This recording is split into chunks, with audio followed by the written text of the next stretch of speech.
Ahoy ahoy to all you smooth sailors out there, and welcome aboard the DeckTales Podcast. I'm your host and captain, Sammy Catlin, and this is the show where we set sail into the captivating world of ship life, delving into the best and worst experiences of the incredible crew members who called the open sea their workplace. Whether we're navigating stunning destinations to weathering unexpected storms, our guests all have stories to tell that will make you laugh, gasp, and maybe even shed a few tears. So, if you're a seasoned cruiser eagerly awaiting your next embarkation, or just curious as to what goes on at sea, DeckTales is your boarding pass to a world of nautical narratives. My guest today is Mr. Archie Quevedo, a former cruise ship receptionist who started out working in the laundry room on board. Archie was on the same ship over a 7-year period at sea, and it was brilliant to reconnect with him after so many years. So, let's anchor up and have a little listen. Hey, what's up, Sam? Archie! Yo, How long has it been? dude, I think it's more than 13 years. Yeah, easily. More than 13 years. Crikey, I think probably closer to 15. Flip, bro. And you know what? God damn it, you don't look any different. You look the same as you did all those years ago. What's your secret? Rice. Rice. You know that already. Yeah, it's true. It's a good diet plan. And whereabouts are you calling from today, mate? I'm at work right now. And to be exact, I'm in Strand, Cape Town. In Cape Town. So you're a couple hours ahead of us in the time zones sector. What is it you're up to? Obviously you're not working, otherwise you wouldn't be calling me from the office. I am at work. Yeah, I get that, but obviously you could be at work and not be working. Oh no, basically work is finished like since 5 o'clock. Oh, So okay. I'm now just doing a little bit of admin here and there, and that's it. Yeah. Thank you so much, first of all, Archie, for doing this with me. No Because, worries, dude. but Oh, actually, out of the people I've spoken to already, you're the first one who I've spoken to who I used to actually work with. oh, really? Yeah. So yeah, you're the first person. But again, thank you for making the time to do this with me today. I really appreciate it. No worries, dude. Who was your cruise director? Was Gavin that time? My cruise director was Gavin, and yeah, my first cruise director was Lee something. I can't even remember his name. It's been a while, dude. It has Been a been a minute. while. Yeah, I'm forgiven, right? I heard or read recently in the last few months that our beloved Thompson Destiny is no longer with us. It's sadly been sent to the great big scrapyard in the sky. When was that? Like in the last couple of months. I think that was like even before COVID, is it? Maybe it was, but I only saw or read about it in recent months. When did you move to South Africa? No, my wife is South African, Yeah. so I have to. It's kind of like a deciding factor for me to live here. How basically what we decided is because I've been in ships for so long, and then for her to adjust if we move to the Philippines, it's gonna be too much. Even though she is kind of used to diversity and also new stuff. But I said I've been out of the country for so long, might as well live here. And basically, I think it was a perfect fit. I mean, I didn't adjust at all. The only thing that you adjust when you live on land is your responsibility because you know more or less what ship does to you. You kind of live in a bubble that you think that you don't pay for your bills, you don't pay for electricity, you don't pay for rental, you don't pay for even fuel. So when I got here, that's the first thing that I have to adjust with. Yeah. Is how to live normally. There, put it in quotes because it is a bizarre life. Everything is taken care of, and you become a little bit complacent, I guess, or you run the risk. True. You run the risk of it because it's like, oh, why would I go back home and do my own dishes and my own laundry? Exactly. It's like having your mum living with your mum or something, just always having someone there to take care of that for you. That's true. How long were you working in the industry for, Archie? All right. I worked for 7 years. 7 years. And was that always with Thompson's, or did you venture off and do other Yeah. things? Weird enough, the only ship that I worked into is Destiny. That's the only ship for 7 years. Yeah, man. Wow.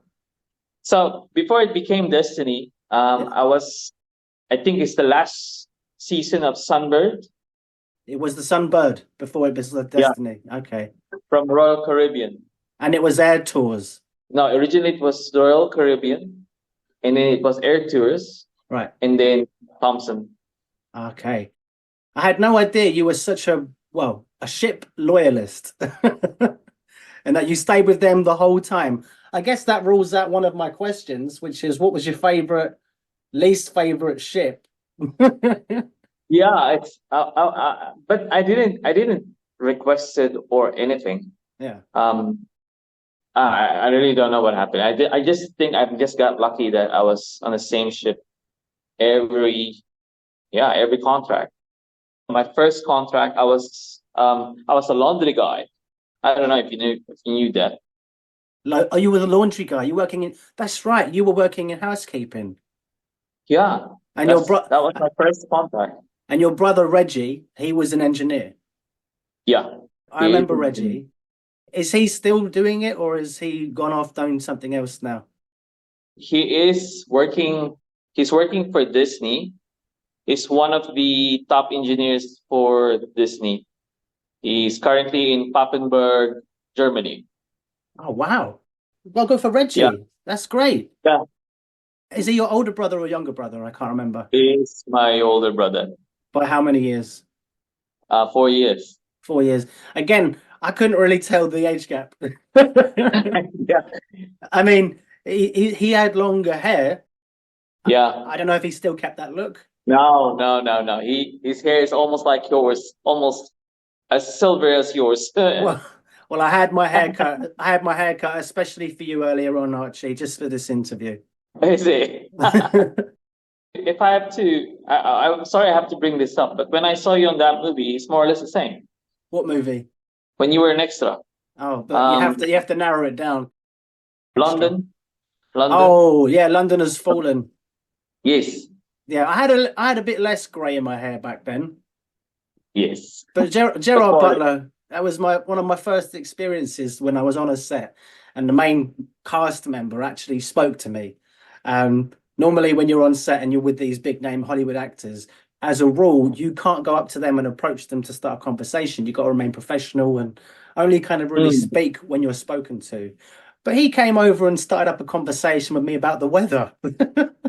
And then what did you respond to? Yeah, shit, innit? Probably something. I mean, that's my recollection, because most of the time the weather over here is shit.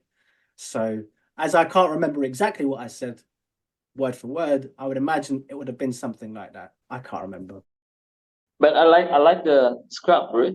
Oh, thank you very much. This is something, because I normally have to shave for film whenever I'm like a policeman or an army guy or something. I always have to shave, but I'm so done with it. I just want to have a vacation for the face and keep an image that's mine.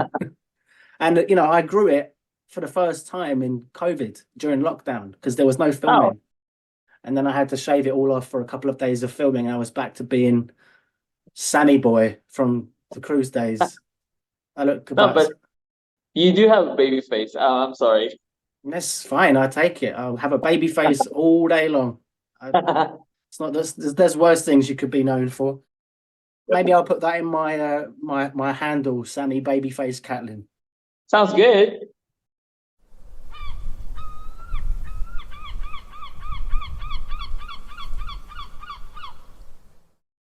But let's talk more about your experience. Obviously, 7 years working for Thompson's on the Destiny. That was their biggest ship all the way up until the Majesty was the biggest one after the Destiny. But what was your role over that time? You said you started off in laundry. Yeah. And And then after that, I was in laundry for a year. Actually, we dry docked, or we docked first for at least 2 months in Athens in the middle of winter. Right. And then I was still a laundry guy that day, back then. And then I said, shit, man, because back in the Philippines, I was had a managerial kind of like job. Obviously, like all Filipinos back then, when you go for a ship job, not shit job, ship job, you kind of like want to support the family. You want to like earn a little bit more than usual. So that's. But back then we had a business. We were trying to establish our business back home. So that's why me and my brother was kind of like drawn into ships. And yeah, so but after a year, I said I'm not gonna get stuck here. I think I have better plans. But it was a humbling experience because I was kind of arrogant when I had a managerial job back in the Philippines, Mm. and then being a laundry guy was a humbling experience. That really put me into my knees. It put you into what, sorry? Oh, on my knees, on my knees. I was like, really, it was Oh, I like see. from up there earning what I like earning, and then now I'm here, even though I'm earning laka. I said laka. When I say laka, it means good. It's a South African thing. But anyway, so I said I'm not gonna get stuck down here. I need to elevate myself, and yeah, and then back then it was Tyron, if you know him, Tyron. Yeah, I remember Taryn. Yeah. So I said to him, hey Tyron, can I actually send my CV to you? Maybe you have some positions that you think I'm fit. And then he actually proposed, then why not reception? You're good. You're kind of good with your English. I think so. I think so too. I kind of like grasped a little bit of it. So yeah, he put me there. He did interview me with um I forgot the hotel manager's name, but he's also British. But Mm. anyway, yeah. And then by the grace of God, I passed the interview, and then after a month, I was elevated to reception. But the greatest challenge when I was new to it was obviously the British accent, because there's so many. I mean, there's Scottish, there's Wales, You don't and have to then list some them. Aussie. There's too many. I struggle with some of them, Archie, I'll be honest with you. Especially when they're drunk. When they're drunk, it's sometimes almost impossible. Even the local ones that you guys have there. Which one? Where are you from anyway? I'm from Essex. Exactly. Well, I'm born in London, raised in Essex, but now I'm back in London. Well, your accent is I think it's I don't know. It's I can understand it obviously because I'm so used to it. But back then, I was like, "Excuse me, ma'am, sorry," Yeah. and then people get frustrated at me. But yeah, that's the story and how I got to the subject. So first year, I was Laundry. a laundry guy, and then the next 6 years of my ship life or ship career, you put it that way, I was in reception. So 6 years reception, 1 year laundry. Yeah. Well, I guess that rules out my other question. What departments did you work in? And I guess you don't have to be asked what was your favorite out of those two departments. You've pretty much answered Um. that one as well. Well, obviously yes. Reception is basically like almost kind of my domain of my 6 years. Like I feel like a king Yeah. because almost every contract there's like ladies only, and then who's the guy? It's me. Yeah. So you kind of feel like, I'm the king. So it's kind of like Well, it's no, kind of but like no, but that's the same thing in like the corporate world. You know, a lot of young, attractive females get hired as receptionists. That's just because they're the first face you see when you come in the door. So the company wants to kind Mhm. of almost piggyback off of their likability or their image to make a good first impression. So I don't know what the company was trying to make statement wise when they put you on the front desk. I don't know. That I was actually don't know. But I that think that that was sarcasm, Archie. I was having a little I was having a little pop. I didn't get that one. I'm sorry. You can cut that out. It's fine. It's fine. I paused for a while. Just waiting for the penny to drop.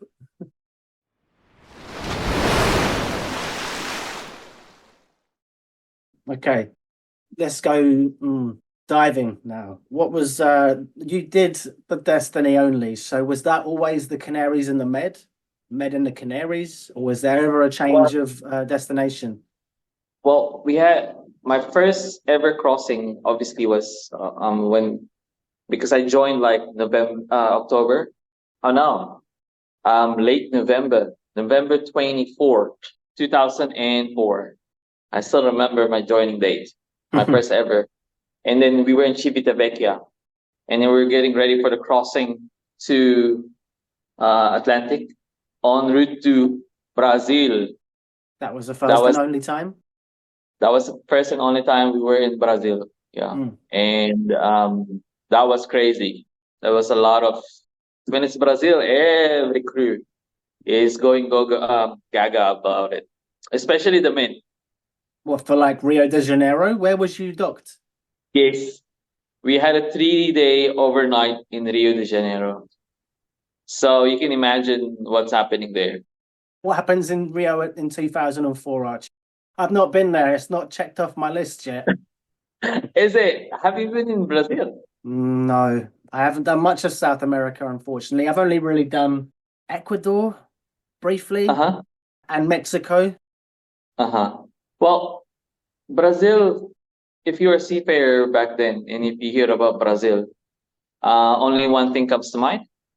Or especially for, yeah, Jiggy Wiggy. It's a nice way of putting it. Yeah, it's a nice and polite way of putting it. It was my first time. So I remember the tailor that time was asking me, well, he asked me to go out with him. He said, hey, Archie, let's go. Let's go out. I'll treat you. And then I said, oh, awesome. Then let's go. We were in this restaurant near Copacabana. And then he just called this beautiful morena. I call it morena. We have a terminology in the Philippines called morena, meaning it's like brown skin, but very like nice and golden brown skin. It's Mm. like super. At that time, I was like, oh my goodness, who's this lady? And then I didn't realize he actually paid a prostitute for me. And obviously, I was like I was so surprised. I'm a God fearing person, so I said no. I said no, Yeah, that doesn't no. sound very like the Archie I'd know. Yeah. I mean, what limited memory I do have of our time together, you were never the kind of person to be out drinking. You were always a man of integrity. Oh, really? Is this not a sarcasm now? No, no, no. I was being genuine. Unless, of course, I got that completely wrong and you're about to tell me some awful stuff. Maybe that let's do that in the second part of the interview. Okay. So yeah, No, but yeah, you said no to the prostitute. no, definitely. Yeah. If I learned something from my brother, and it's something that he said to me, Archie, you can slip around as much as you want, but just don't slip around with prostitutes. He told me that. Yeah. And Good old yeah. Reggie. That's why he works for Disney. Yeah. I think that's the Disney motto. Allegedly. That's funny. Got to cover myself. Got to cover myself. Yeah, dude. So I said no, even though I never seen such a beautiful prostitute before. I'll be honest with you. That lady, she could have won Miss Universe for crying out loud. I don't know. I don't know. Most probably I was just so new to everything back then. Yeah. Most probably that's why I say these things. But when I just came out of flipping Philippines and now I've been introduced to hookers or prostitutes. How old were you at the time? I was 24, dude. 24. Yeah, but I wasn't. I mean, back in the Philippines, we don't have those kind of things. Meaning we have not, but experiencing those kind of stuff. So everything that was introduced to me in Brazil was super new to me. Mm. So obviously, you get introduced with a little bit of grass pleasure, if I put it that way, Grass pleasure? which is no, I've never heard anyone referring to weed as grass pleasure. I mean, is that a Filipino thing? Is that a South African thing, or is that just an Archieism? no. I think it's just me. Well, I like it. Keep it up. But you've moved on since then, or was you said that you're 24, so she was obviously exceptionally beautiful. The image of her beauty has stayed with you all these years. Any regrets that you didn't take her up on her offer? No, I don't regret this. Well, that's just as well you said no, because your wife will probably see this. Yes. No, but joking aside, but yeah, I wouldn't touch it. That's Oh, good. I wouldn't touch her. Sorry, it's not an it. It's not an it, yeah. I mean, no one's pronouns are it. Who knows? As far as I know, as far as I know.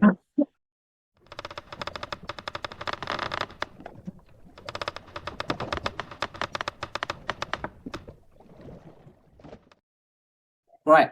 We had a nearly anecdote with the whole prostitute thing. I mean, it's a nice little story, but it didn't really go anywhere. What we want to do is we want to hear the stories that do go somewhere, or basically give people a bit of an insight into what happens at sea, if you know what I mean. The stuff that you will never forget, the stuff that you've tried to forget but still can't. So, have you got anything that comes to mind? I'll be honest, a lot of stuff I think is more or less the destinations, and also because a lot of people that have spoken from here in Cape Town, when they ask me like places or when they ask me where to go, it feels like I'm back at reception, if you know what I mean. For 7 years that I've been, 6 years I've been doing being in front of house, and then my industry where I am now is more or less the same. I'm dealing with a lot of clients. I think that got stuck with me on how I, or basically my customer service kind of repertoire has always been there, Yeah. or it's kind of like I brought it in with me when I came here. So I think, yeah, that's what stuck with me in the ship. And also what I always kind of miss is the places that we've been. Yeah. Um, I think the best place or the thing or the best port I always wanted to go back, Villefranche. Villefranche is beautiful.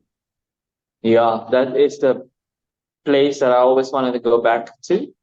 Mm. Even though I've been in France last July for some bike holiday, Mm. um, me and my wife actually we were in Luxembourg, and because we love that place so much, and it has a lot of memories, especially for me and my wife, because it's kind of more like our favorite place together Mm. when we were on the ships.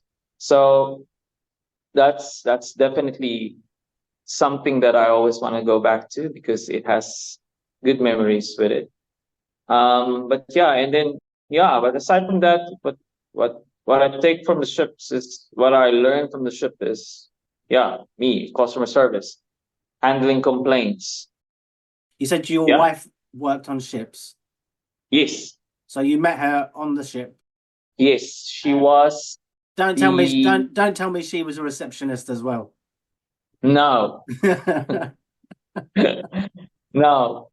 She was in the beauty. She was what you call this? What's the terminology? Salon manager, masseuse. Yeah. But it's Mas- more I think it's a beauty therapist, if I put it that way. okay, but you used your hands. For those that are listening to the audio version of this, Archie just gestured with his hands like he was Sorry. kneading some dough. I forgot. Flip. There is a terminology to it. I don't wanna put a name to it because she will kick my ass Oh, if come she on. hears if she hears that I will use the wrong term. Well, maybe just add the word technician to it as well. Because they have that nail technicians, like the girls that do the nails. Well, yeah, a muscle technician, maybe. A muscle technician, yeah, could be. So But did yeah, you meet her in the middle of a treatment, or did you just happen to meet because obviously after work you're in the social after no, hours? she was sitting in Oklahoma on the far right end if you're looking at the stage. So she was on this side, and Oh, I well, saw her sorry, walking.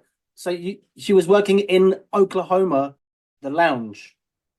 No, she was walking. She was walking too. Okay, so yeah, I just heard Oklahoma. For the Oh. listeners, they would think that that meant that you were now in America. But we should clarify the name of the lounge was called the Oklahoma Lounge. Yes, yes. So it was a formal night. Obviously, formal night is where everybody dress formal for gala evening, if I put it that way. Yeah. And she was wearing this beautiful black dress with a bit of a very like deep cut on the middle. She was very flipping stunner, that wife of mine. Oh But yeah. anyway, so she walked in there, and then I followed her, and then she sat by the right end of by the door of Oklahoma, and then casually, I think I used my little bit of my swag, and then sat just right in front of her, and then started talking to her, and then for some reason I did say to her, "I'll come back for you," because it's my end of the contract. It's my end of my contract that time.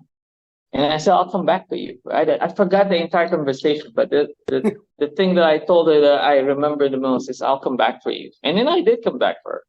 Was that Really. quite an instant thing for you to say, like, "Hey girl, how you doing? You're looking mighty fine. Oh, I got to go to reception. I'm back on duty. Don't worry, I'll come back for you." I'm assuming there was a bit more to it than that. No, I think we were talking about the end of my contract. Right. And then we end up on that conversation. And then when I said that, it was meant that I will come back for you.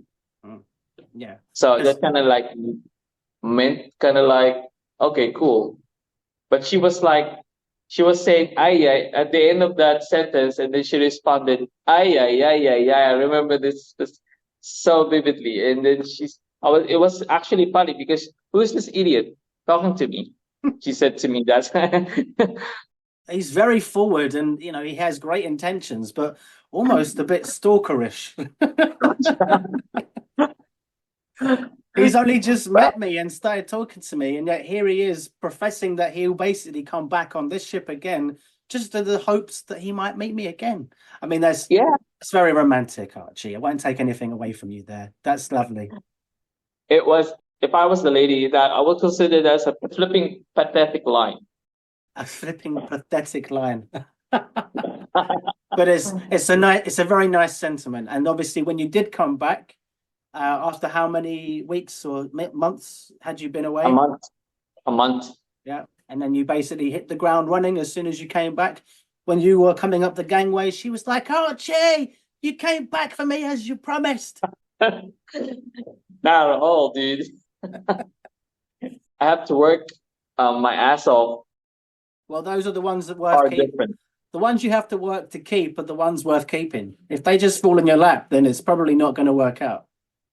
Thumbs up, remember? That's how it's supposed to be. Yeah.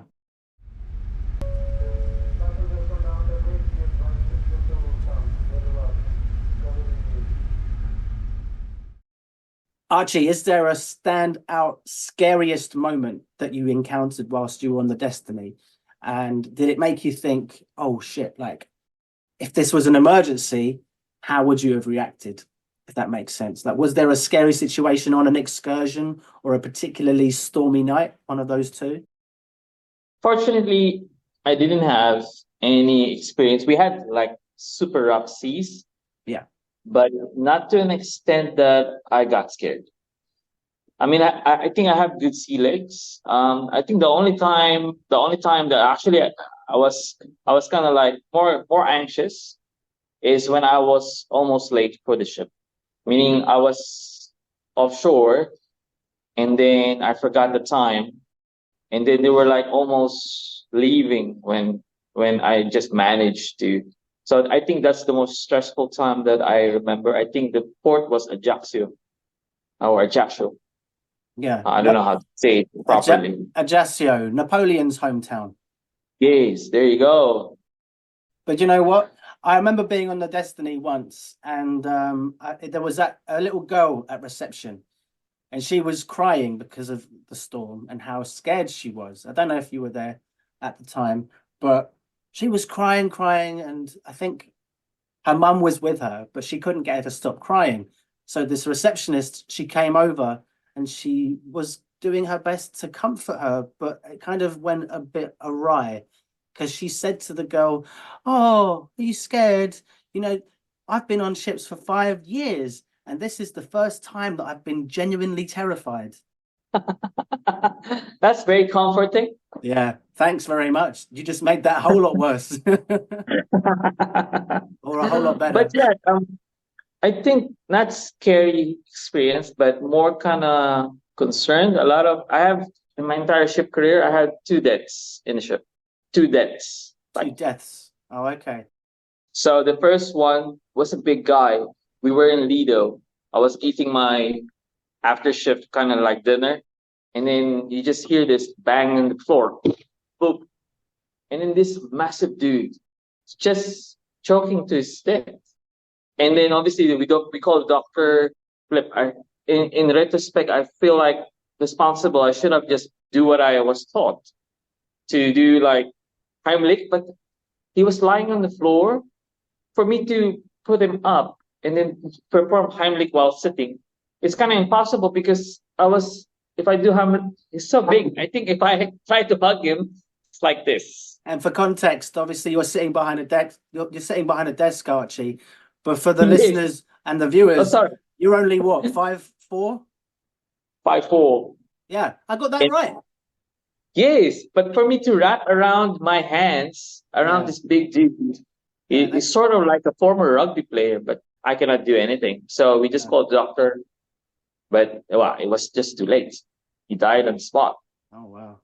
Was there no one else like out of the passengers who might have been able to do the Heimlich? Everybody was panicking, bro. I was like, it was like an instant thing that a lot of people just froze. Yeah.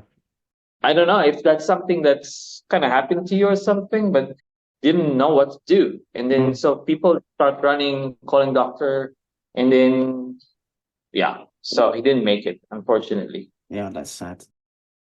What was the second death? No, he was just old.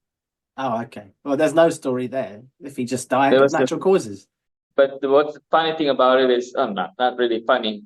When the cabin steward discovered him, they never heard a squeal so loud. I think the cabin stewardess was so scared of a dead body. Oh wow, yeah.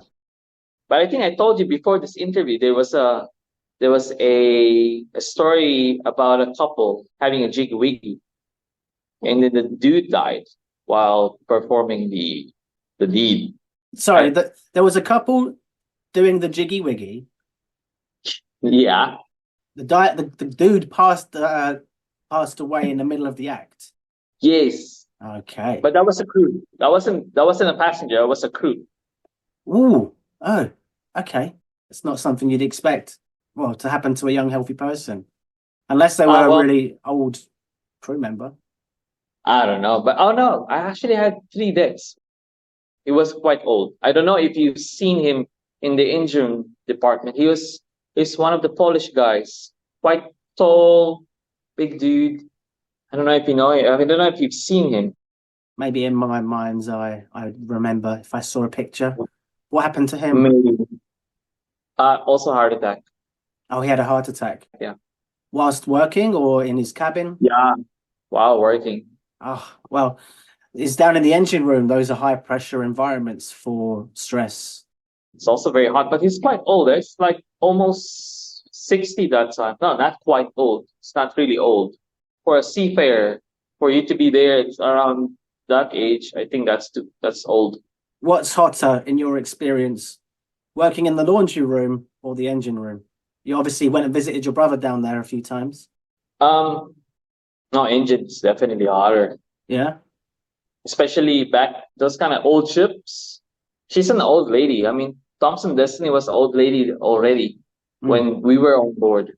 Yeah. The environment and the engine below deck, it's just not as good as what you see. If I don't know, the new ships most probably will be a better environment.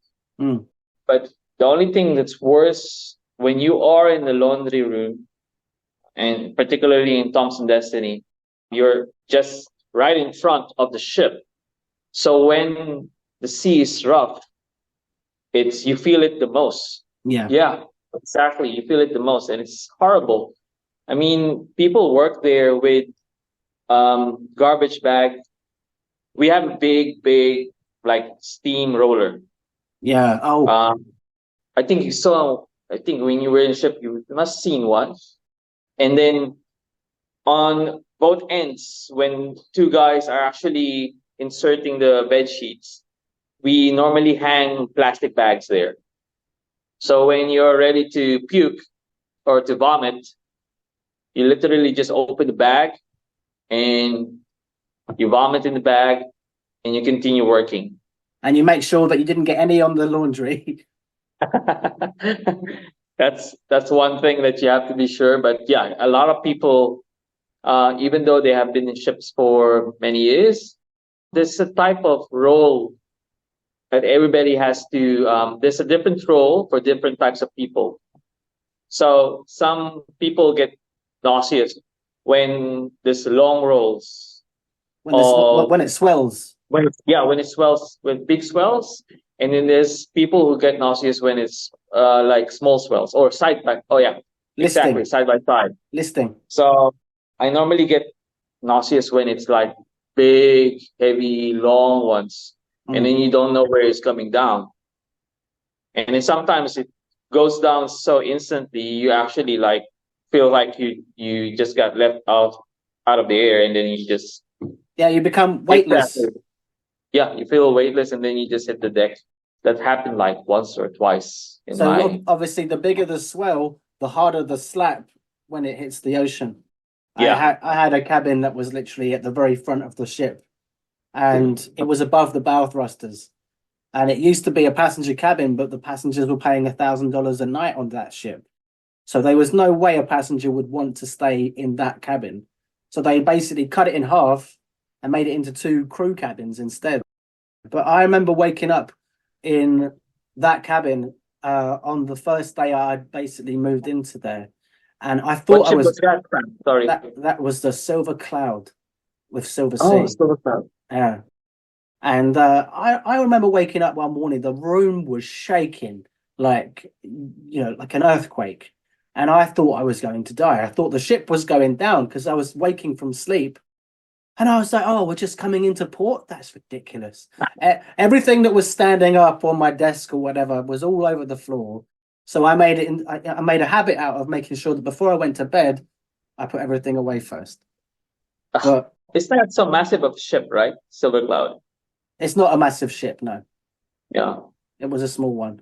But I quite enjoyed the small ships just because from a entertainment staff perspective, you got to meet and know all the guests in the course of a week. You could get around everyone. You can have more of an intimate game show or quiz because everyone knows everybody. Whereas these big ones, like the Icon of the Seas just released 7,400 passengers, man. Dude, telling you, that place is, I would say that's a nightmare for some crew, I would imagine. Mm-hmm. Bigger isn't always better. You say that with some meaning. No, let's not read into that too much. But that was an interesting one. Let's go back a little bit. So when you were feeding the laundry into the rollers, did anybody ever lose a limb, or did you ever yourself throw up? I did throw up a couple of times, yes. Yeah. But obviously, in ship life, there's no such thing as day off. No. Or you're sick. You just need to work your ass out and then just continue working. It's not an excuse that you vomit. One thing in the ship that I learned is if you vomit, it's not an excuse not to work. Oh yeah. No, you got to work through that. Yes, you have to just deal with it. I mean, you knew when you signed the contract, you'll be on sea or at sea. Yeah. So yeah, but nobody lost a limb for that fact. But it's one of the few jobs, I guess, where you obviously have to do a little bit of training before you're allowed to go and work on a ship. But being on a ship every day, you don't know how your body's going to react to being on the ocean. because there's no environment to really train your body for it. Yeah. So you just have to kind of either, get over it or learn to live with it. And, that's the truth of the story for everybody.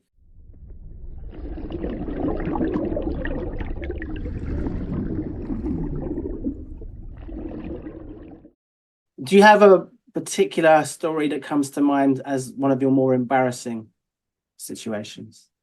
Most embarrassing. I won't say this is embarrassing, but when we crossed the Atlantic, Destiny, the whole ship, 80% of the ship's toilet wasn't working. The toilet system.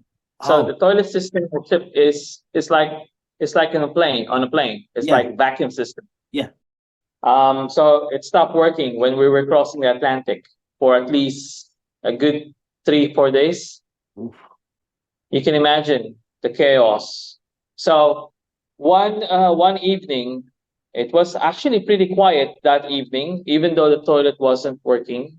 We just saw a gentleman with 2 buckets in his hand, just coming from the lips, and some spill here and there, and then he literally put it on top of the reception counter or desk. And then he said, "What do you guys suggest I do with these 2 buckets?" And we know already what's in the bucket. And I think that was like, at least, I'm gonna be lying if I said 3rd day or 4th day when we didn't have any toilets. But everybody was so frustrated. Well, basically at us. I mean, we cannot do anything. We're just the messenger. So don't shoot us. But that dude literally put 2 buckets of shit and poop or whatever that is. I didn't even look at it. And then he asked me, "What should I do with this?" Well, did he come out in an overall, like, boiler suit? Was he an engineer or something? No. He wasn't. He was a passenger in one of our suites. Oh, right. Okay. So I don't know why in the hell did you actually scoop your own shit and pee and then you stick it down to the reception? And then I said to him, "What should I supposed to do with this, sir? You know already that we're having this crisis. And for me to answer you what to do with it, I don't have any answer. You just need to deal with it. It's something that we're not in control.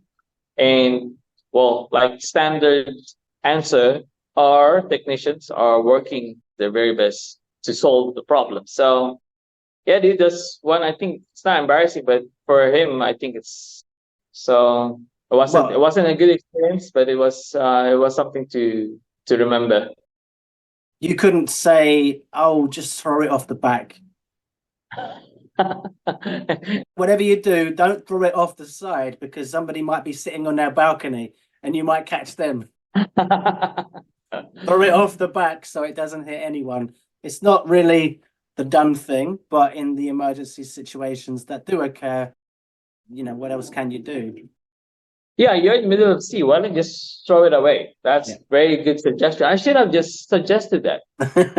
Well, I mean, when you're confronted with a bucket of human excrement, sometimes logic just kind of, just goes out the window, and that's what you should have thought. Oh yeah, out the window, but off the back window. Yeah, and just mind the people behind.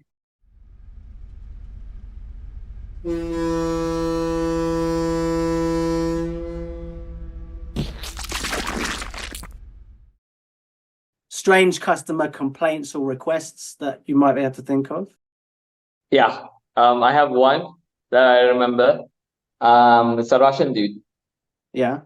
He keeps asking if we can put a TT bar in his room. He asked you personally if you could put a titty bar in his room. I heard that correctly. Okay. Well, what did you say to that? I said, "Niet." Niet. One of their favorite words. Yes, and he said, "No, I'll pay. I said, "No, sir, there's no such thing as this kind of service in this ship." Yeah, well, where are the women that you're going to use for this job? I mean, you got to go and find them and then ask them if they're comfortable with it. Normally, you don't pay for that. No. But it wasn't something that you were about to basically take on board and say, yes, by all means, sir, I'll go out and I'll try and procure these women for you. Just give me a cash advance and I'll go about my business. And then Archie, the man who turns down prostitutes, now becomes a pimp. How ironic, eh? To a certain extent, yes, it would have been very ironic. But you said, no, can't do that, sir. Sorry, I have to decline your request, but it's just not a service we provide on board. Maybe pop it in the suggestion box. When I joined, I think my first contract was 2006 and I had just turned 19. So basically the first time I'd ever left home and for an extended period of time. So the comedy that I used to kind of get laughs for was just being the young, innocent, wet behind the ears kid that, you know, basically didn't know his arse from his elbow. He was so gullible. I didn't realize you were that young. Yeah, I was the youngest on board. When you're the youngest member of crew on board a ship, and that becomes common knowledge, nearly every woman, passenger or crew, wants to adopt you as like the placeholder mother until you get back home safely. It's a weird dynamic. They all just want to mother you. I was actually looking at you look like a baby back then still, but until now, most probably that's a mother instinct. Motherly instincts, yeah. Well, so you were 24 when you started, which was around the age when I stopped. You said 7 years. 7 years, so then 2010. So you ended it in the same year as me. Yeah. Yeah. So if you were 24 back in 2004. 20 years ago, brother. Wow. I'm 44 this year. You don't look it. I look older than you. That's the sad thing. Ah, do you? I don't think so.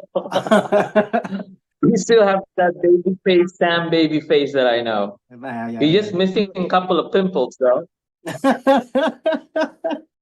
Wait, what? So was your one of your memories of me that I was quite a pimply faced teen? No, I'm just kidding, dude.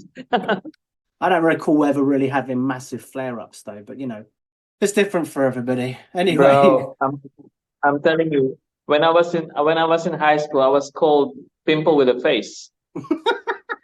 Wow. That was your nickname in high school. Did you have any nicknames on board? On the Destiny? No, I don't have. They just called me Archie. Oh no, Ching Chong Chinaman. That's what they call me. She called me Ching Chong Chinaman.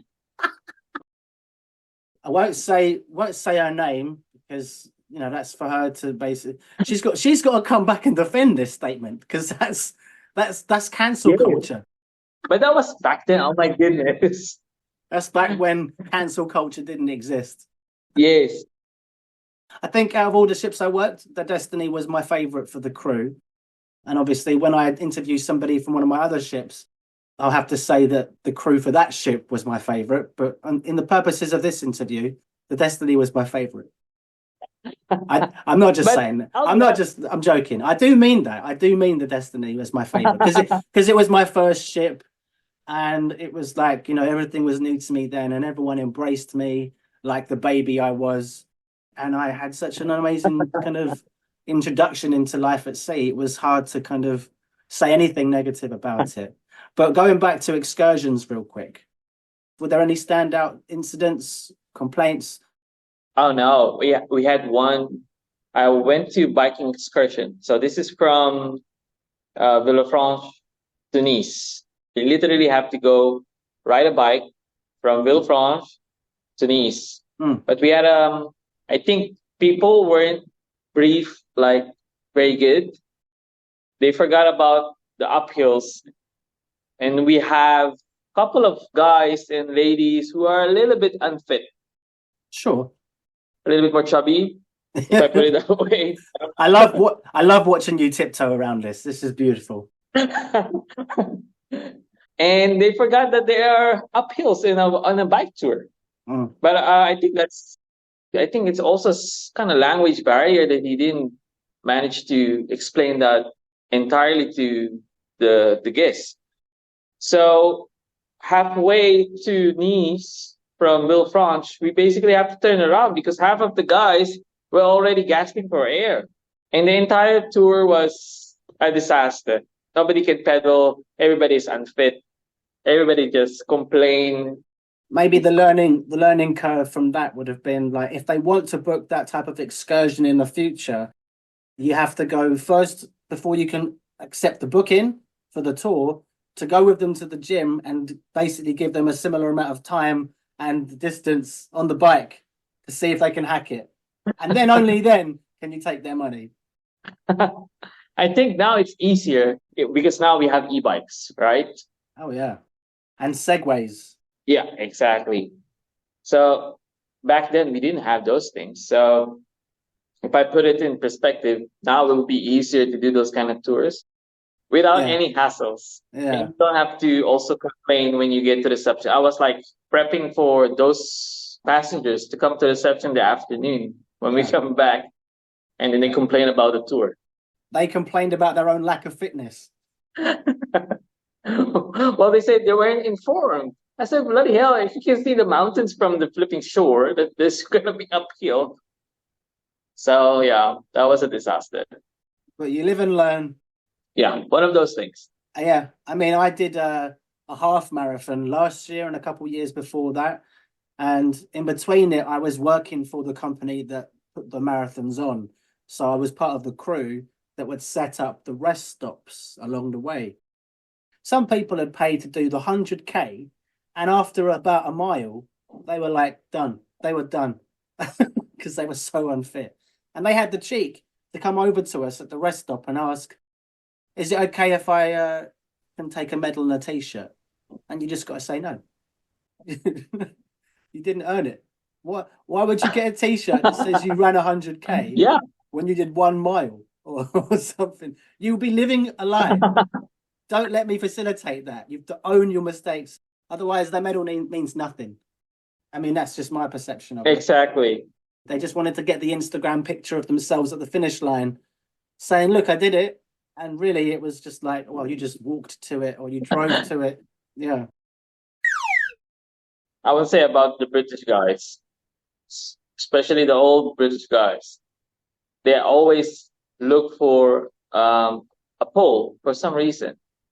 A pole? I don't know. But weird enough, people with their wives or men with their wives, old men with their wives, they will always say, hey, where's the pole? I said, what pole are you looking for? I said, where the slippers are. I said, no, there's no such thing here. Oh, God. Oh, man. But obviously they joke about it. But yeah, one of those things that's bizarre. I don't know why people looking for poles. So and then no poles in UK? Well, there's loads of poles in the UK. They want a lot less money, so they're quite cheap. I should say for the record that I don't mean that about all Polish people. There's just a lot of Eastern Europeans who have come in and take a lot less money for the same workers. Union workers. I mean, do you remember when we had the lockdown and there was a whole bunch of people that got laid off by, was it P&O ferries? It was actually like British union workers who got laid off because P&O were looking to make some cutbacks.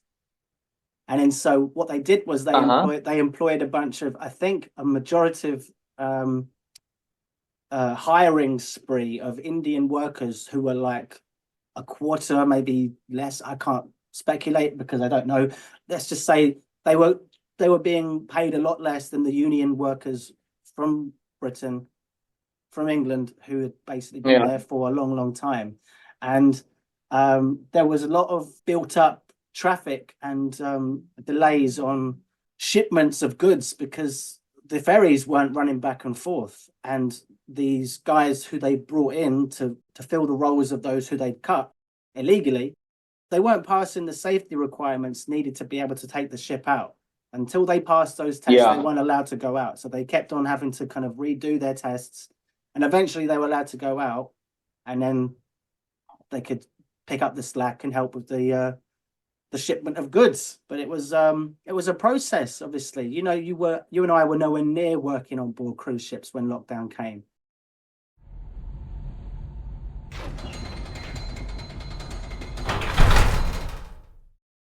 So what is it you do now? Who are you working for now? In customer service, you're doing So something, me and my wife have a business called Campus Solutions.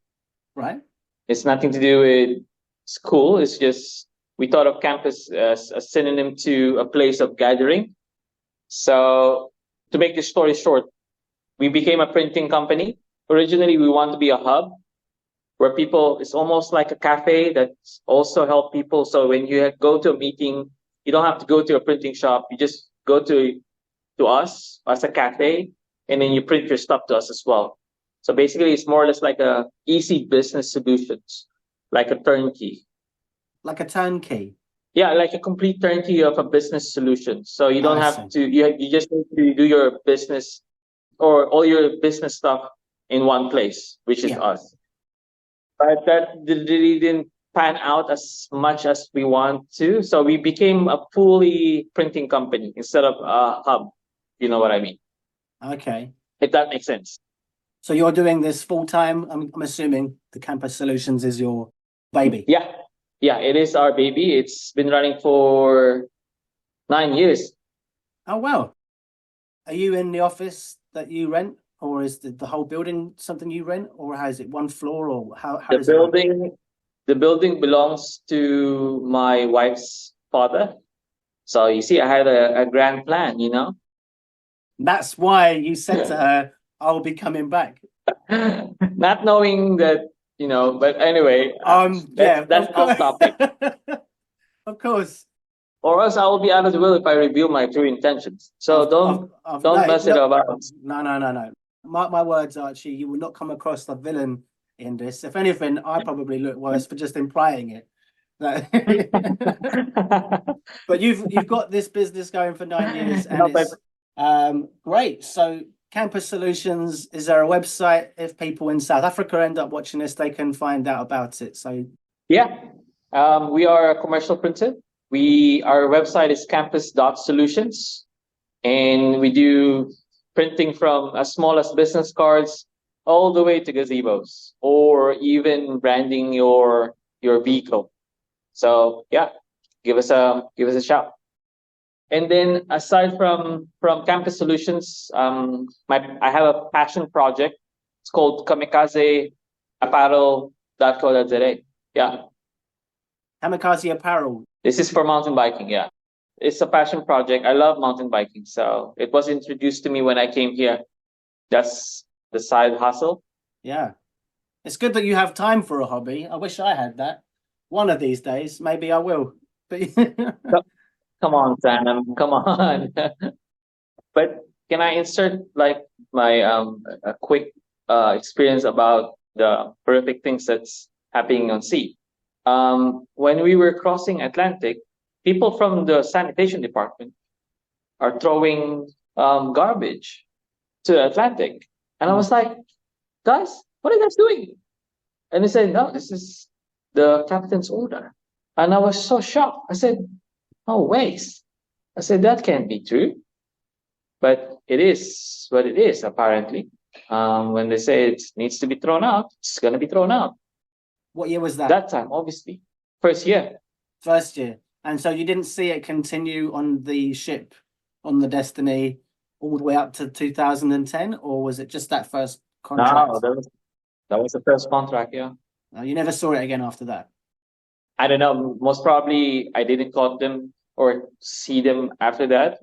But yeah, it was bad, dude. It wasn't like one plastic bag. It was like the trash for the week. Oh wow. So it was a mixture of like glass and plastic and food waste, or was it just one kind of waste? Everything basically. Wow. Oh, okay. Uh, I wanted to try and end on a high, Archie, but you know what? It doesn't matter.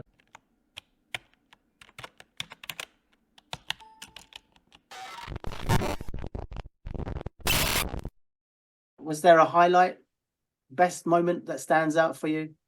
when I sang for my wife and then proposed to her in the middle of the crew talent show. Oh, that's so lovely. And I'm assuming And she she's. said yes. I'm just going to say that. Thank God for that, because that would have been a very different end to a podcast. That she said no, but then you persevered, found out that her father owned a building, and then you really went hard the next audition. But yeah, congratulations to you. Obviously, you're married for how long now? This is my 12th year. 12 years. And any kids? One daughter and one fluffy son, which is a dog. Yeah, I got that. What dog have you got? What breed? I have a Jack Russell. A Jack Russell. Oh, amazing.